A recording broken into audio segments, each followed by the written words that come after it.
वेंकोट स्मशानभूमी अर्धवट जळालेल्या मानवी मृतदेहाचे अर्धवट जळालेल्या भटक्या कुत्र्यांनी खाल्लेल्या घटना समोर आली आहे। जर आपण या चित्रांमध्ये पाहिले ते या कुत्र्यांनी स्मशानभूमीमध्ये मृतदेह जळालेल्याची मांस खाताना या चित्रांमध्ये दिसून आले। आज दिनांक बुधवार 8/2/2025 रोजी सकाळी वेंकोट स्मशानभूमी नवी पेठ अर्धवट जळालेल्या मानव मृतदेहाचे तुकडे भटक्या कुत्र्यांनी पळवून खाल्ले।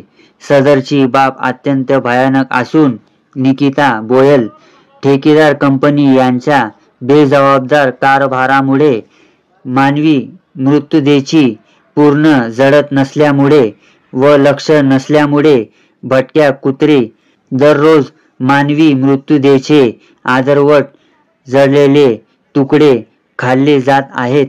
या प्रकरणी दोषी असलेल्या निकिता गोयल ठेकेदार कंपनी त्वरित कारवाई करावी अशी मागणी केली आहे। आपण पाहतात महाराष्ट्राची बातमी, महाराष्ट्र मार्शल टाइम्स पुणे।